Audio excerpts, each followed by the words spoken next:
In my work with people who stutter, there is an alteration of the vowel duration. And it can be fairly easy to reach that during a session, but then the next day or 2 days later, the person reverts back to having way too many short phonation intervals. That is, too many vowels that are too short. And these talks that I do are intended to help them to calm the limbic system. People who stutter, their neurology shows their limbic system is more likely to enlist their cerebellum and basal ganglia. And it's likely due to either suppressing emotions or trying to alter one's emotions from what they are instead of accepting them as they are, which everyone does, but people who stutter, their limbic system is more likely to enlist these other regions that are involved in motor planning and sensory feedback. This may also be why individuals who are highly intellectual but have fear lack coordination. You see this with a lot of twice exceptional children, where they're very much in their heads, and they're very much aware of the dangers of the world, and so they have a compromised cerebellum, compromised coordination. It also relates to a host of other stress-related disorders, but I'm not going to get into that right now. So we're going to begin with this slide here, and I'm not pushing a religious agenda at all. I'm not saying that they're angels, but it's just a mythological story to help you contextualize what I'm talking about. So one angel is talking to the other, and he says, when you go back down to earth and become a person, remember to see the good, beautiful, and true in all things. So we go into this life, and we go into each moment when it's fresh, when we wake up in the morning, or when we're hyper aware, with a choice of whether we're going to see the good, beautiful, and true in things, or whether we're going to focus more on not feeling unwanted feelings or not thinking unwanted thoughts, and we want life to go our way, and we certainly begin to have a lot of stress, and that's when our vowels become shorter. And if you have too many of those per minute, research shows you then will stutter if you're a person who stutters. Other people, if you have too many of these short vowels per minute, maybe no effect. It may affect other parts of your body, may affect hormones, may affect coordination. A host of other issues may result. Okay, so if you don't like angels, we could say you're talking to yourself in the womb before you're born. In any case, the more we see we can't make the good things happen, the things that we want, right? We want our mother to do what we want her to do. We want our father not to be angry at us, our friends, we want them to appreciate us, whatever it is. Then we're going to start to suppress our fears and desires from our awareness. Or we're going to try to create a plan to remove our fears and desires. We remove the desire by getting what we want, we remove the fear by feeling strong or by running away. But in all of those, we're not actually being aware of them and processing them, treating ourselves like an innocent child and applying a loving adult or idealized parental figure to that unwanted emotion or situation. If we don't do that, then we get what's called the WC, the wounded child, and obviously it affects the limbic system because that's the seat of emotion. So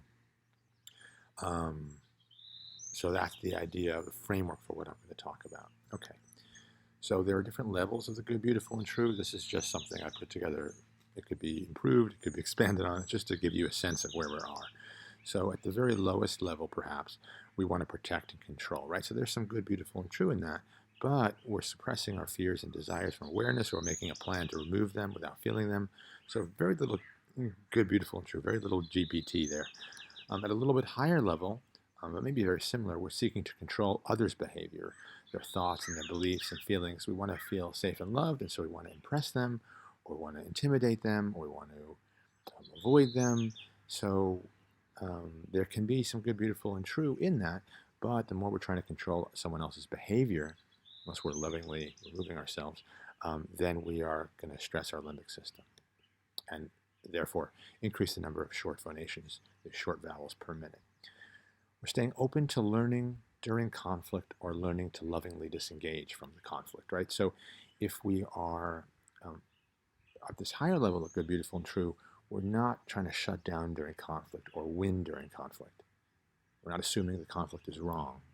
We're using it as an opportunity to lovingly learn or to disengage if the learning can't happen and the person is not cultivating our growth. Of course, if we can't remove that person, family member or something, then we have to really focus on learning about ourselves and learning how to love ourselves. And so that's why our family members, or people we're in a relationship with can be great teachers because we can't as easily eliminate them. And that's why having children is amazing because it's so difficult, but you're forced to grow if you obviously if you want to. You're being put in a position where you can't just easily exit the situation. And then at a higher level of good, beautiful, and true, we focus on being kind, compassionate, and caring. With children, we're mirroring back to them what they're feeling instead of trying to change how they're feeling, right? You see a lot of adults try to cheer a child up or punish them for being angry or sad or reject them in some way. And so instead, what we want to do is we want to mirror them. Well, just as we do that to a child, we do that for ourselves. We don't try to suppress our emotions or change them. We really want to just be loving towards them and feel what those sensations are like in the body and do inquiry, Byron Katie or Dr. Margaret Paul or other methods, do inquiry on the beliefs that are causing us the stress and see that the opposite, in the case of Byron Katie, see the opposite thoughts could actually be as true. You can't get to those turnarounds or opposites until you allow, in her question 3, how does it make you feel having this belief? You have to let that wounded child speak. And we see that as the negative adaptive child, the fear, the negative free child, the fight response, fight or flight, or the negative controlling parent, which is saying should to either of those and taking a side. In the case of stuttering, often it's fight and flight looking into a freeze, right? The words can't be chosen or the vowels get shorter because part of us wants to fight and part of us wants to flee, right? So we get stuck. We're unable to do it. This all results if you're not seeing at least some good, beautiful, and true in the present moment, because then you're defensive. So if we focus on being kind and compassionate and caring, you put yourself in another's shoes, and so it's not as easy to harm them or limit them in order to benefit yourself. Right now, it's getting a little more monk-like. We're getting a little more challenge, right? A little more like angels, and then we're finding some good, beautiful, and true in our past behavior. So even if we were lying or cheating out of fear, if we just criticize ourselves for that, then the growth is more difficult because we're defensive. Part of us is defensive and feeling judged. But if we see that there's some good, beautiful, and true, but then we're honestly seeking a higher level of good, beautiful, and true, then we're less likely to lie and cheat out of fear or act out of fear or to get our personal desires met because that part of us hasn't been strengthened or built walls up around it, right? It's more willing to admit when you're feeling afraid or when you're trying to act to remove that fear by lying or cheating because last time you didn't judge it, right? If you judge a child for every time that they lie or cheat, they're not going to admit to you when they lie or cheat. This is what you see in the teenage years. We're open to telling the truth even if it makes us look bad, right? That's hard. It's hard to do it. That's why it's a higher level of good, beautiful, and true. And so we look at our motives for everything. My motives for creating this video, my motives for my interactions with my family and my child, my motives for giving advice to people, childhood issues. You want to really be willing to look at that.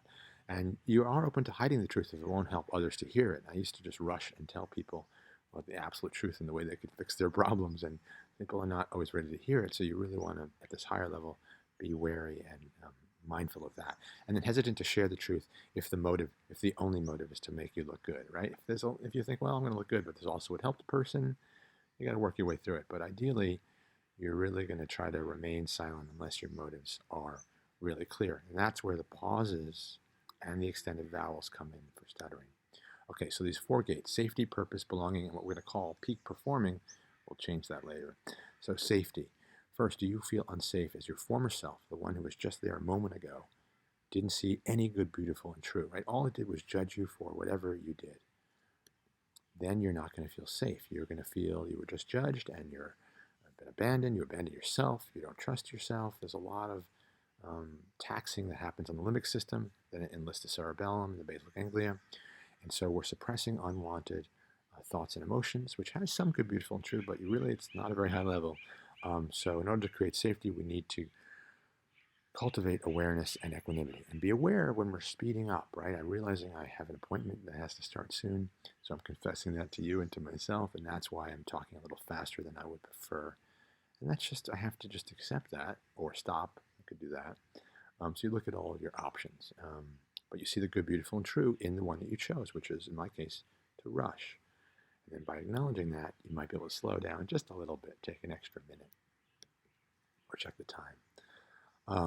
And so we want to see some good, beautiful, and true in ourselves while we're committing to seeking to find. See, I extended the vowel because that's a noticing that I was rushing. So I extend the vowel to find an even higher good, beautiful, and true. And that's the growth mindset versus the fixed mindset. We can talk about that later if it's of interest. But we're just trying to see if we feel unsafe because we didn't see at least some good, beautiful, and true, right? If I just got down on myself for rushing or for not going fast enough, then there's no room for growth. Okay, second gate is called purpose. And do you think your purpose is to find proof of worth? Often that's what people do, especially if you didn't get enough love and attention in childhood, or you attach it to safety. So then you want more power, protection, and control. Or the alternative is you trust that you're here, like those angels sent down to earth, to find at least some good, beautiful, true. And then, because you're not defensive, you seek a higher level of good, beautiful, and true, right? And so what happens is if you get interrupted like I did, an email pops up on your screen, or you feel like you're running out of time, you may forget that your goal is just to find the good, beautiful, and true. So you find the good, beautiful, and true in whatever that interruption was or whatever that thought was. And then you seek a higher level, right? You come up with a solution. I can just block out that email alert so you won't see it. And then if our lives are about finding and deepening our vision of the good, beautiful, and true in ourselves, others, and the great mystery, then we won't be gripped by the urgent need to buy or sell. These are what I call bids in the book. We're often trying to put it on others or receiving from others this urge to have removal of our fear or desires around our interactions with others. There's a lot more to say about that, but like I said, I'm short on time. So seeing the good, beautiful, and true, I'm just going to move on. Okay. But the idea here is that we want to enjoy a calm limbic system and feel fine to extend the duration of our vowels. Anytime we have an interruption or thought about time or urgency, that's likely when our vowels are going to start to get shorter. So therefore, we use those as our cue to find the good, beautiful, and true and extend our vowels. It's really looking at stuttering as a spiritual practice. Okay, so the third is belonging. Can we belong to the mystery of life by allowing it to remain a mystery, right? Often we want to, and I tend to do this too, over-explain things or dive deeper into understanding how everything works. And part of it is out of caring, but part of it is to make myself look good. And so we want to be really honest about what level of good, beautiful, and true is motivating our uncovering of mysteries. You know, look at pictures of Richard Feynman, one of the greatest scientists of all time, but his brow is very furrowed on his book, and I'm like, he's got a lot of tension. I don't know if that's what he's like, but or was it what he was like? But that idea is if you're driven to make money or find scientific discoveries or even cure people of disorders, but you're not coming from an allowing of the mystery of life, then and admitting your mistakes, then it's not doing you or anyone else any good, actually, even if you save lives. So we want to aim to control life and tell it how it should go. Well, there's some good, beautiful, and true in that, but very little. So we want to raise that level of allowing life to do what it is doing. And if we allow the mystery, we allow life to do what it's doing, we keep our focus on finding the good, beautiful, and true, even if we are feeling ignorant and powerless and weak. We just hand over by seeing the good, beautiful, and true, whatever our defensive posture is, whatever our protection posture is, but know that the higher level of good, beautiful, and true is allowing the mystery. That's why this is the third gate. And then we pass then to the fourth gate, which is not peak performing as I suggested, or as the slide suggested, and as the ego defines it. I'm going to modify that. So we'll get to that in a moment. But I wanted to say that in many ways, the third gate is belonging, is allowing the mystery, is the key. Because if we can't find the good, beautiful, and true in ourselves and others, then we want to control the mystery, and thus our attention increases. We don't trust life is going the right way. Things are going too slow, too fast. We didn't do what we're supposed to do.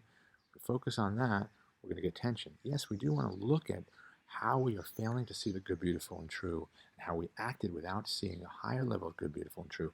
That's our primary focus, not impressing others or getting some task accomplished If life is throwing us obstacles, like we're running out of time or whatever it is, we want to just see what is the good, beautiful, and true in my response to this, and what's a higher level of good, beautiful, and true. What's a higher level of surrender? Then we begin to prioritize properly, and we begin to see what's us worrying about something that doesn't need to be worried about or doesn't need as much worry as we're having.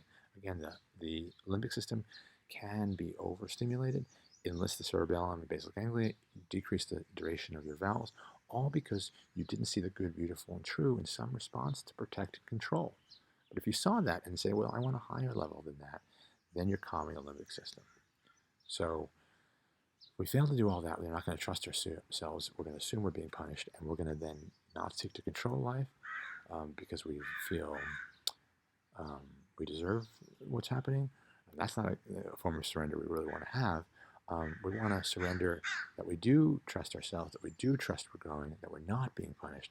Then it becomes much easier to surrender in a powerful way, not in a kind of a weak way. In a way, if you're surrendering in a weak way, you're not actually surrendering because you're sure that you're bad, right? So that's arrogance. So there's more to say about this, but again, I'm short on time, so you can ask me questions.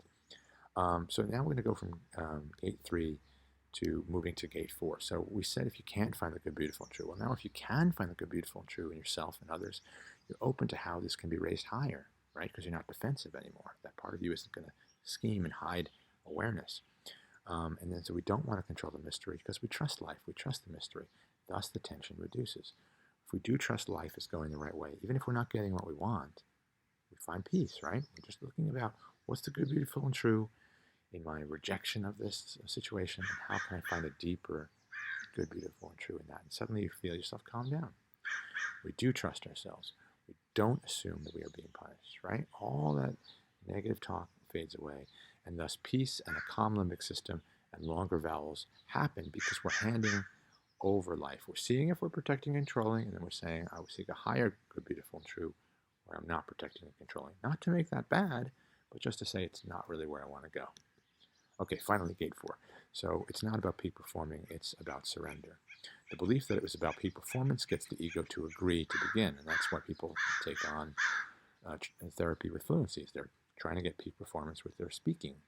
It's fine, but it's a paradox in there, and we can talk about that later on. Okay, once you see the expanding good, beautiful, and true in yourself, others, and the mystery with those first 3 gates, then you're going to start to see that surrender, not performance, is bliss, right? Performers go on stage and seek praise or special states to win praise, but you don't, right? Because your performance is really just for the you that's about to arrive, for the future you, the new you, the next you. Call it the arriving angel, the newborn. You're showing them an example of how you found the good, beautiful, and true in what you did to protect and control and suppress and defend, but that you saw that there was a higher good, beautiful, and true, and you really wanted it.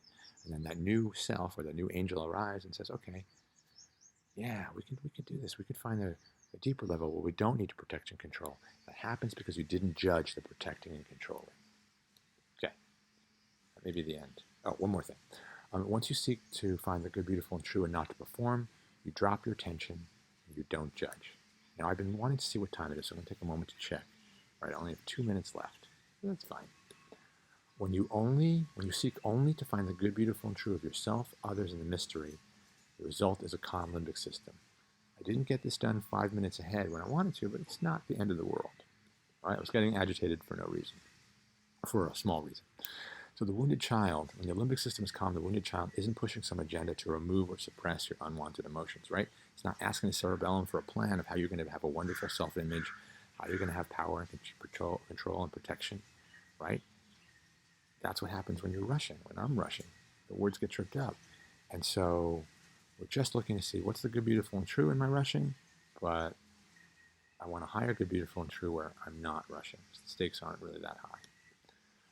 And so we're not putting the mind or the wounded child in a position of defending a past agenda, right? If we're judging ourselves, if we're not seeing the good, beautiful, and true, then the wounded child limbic system reaches out to the cerebellum and says, I need a new agenda. I need a new plan. Or it tries to justify the past plan because you judged it. If you don't judge it, if you see the good, beautiful, and true, but you're seeking a higher one, you're not going to waste mental energy and create tension trying to justify your plans to protect, control, and suppress your emotions, right? It's really rather simple. I don't know why I haven't read this anywhere before. I mean, Dr. Margaret Paul and Byron Katie touch on this, but linking it to stuttering, never been done, as far as I can tell. So, when your focus is finding some good, beautiful, and true, just some, a little bit, even in that little arrogant statement I made, again, that's not the highest level. I don't want to be talking like that. The thought pops in, comes out, it's okay. I'm not going to edit it out. But I'm seeking a higher level where I don't put down other people or try to put myself up. Then you see there's no need for protection and control, right? You can just say, here's where I feel like I messed up. Here's where I feel like I didn't perform in the highest level of good, beautiful, and true, right? And so then your new self is like, okay, well, he admitted it. He's seeking the good, beautiful, and true, so we're still okay. We don't need to be defensive. So when your focus is finding some good, beautiful, and true and seeking a higher level, there's no need for protection and control. There's no need to get, avoid, remove, or keep anything. That's GARK. Get, avoid, keep, and remove. If you're trying to do that, you got to be mindful of what's going on. There's probably a low level of good, beautiful, and true. It's not the highest level. So if you're trying to get a wonderful self-image, a WSI, then likely you're creating stress. Your cerebellum saying, hey, I'm getting taxed here. Need to help out the limbic system. Need to make plans for it. Need to remove this fear. And so that's not the highest level of good, beautiful, and true, right? So we want to be mindful whenever we're trying to get, avoid, or remove, or keep anything, especially an image. And telling on ourselves is really a great way. I told on myself. I was like, oh, I was trying to get a good image by putting myself up. It wasn't even me. It just sort of happened, you know? You begin to see these thoughts aren't even you. They're just kind of like these mechanisms. All right, I think that's it. Yeah, we'll get into that later if you're interested. All right, thanks for listening.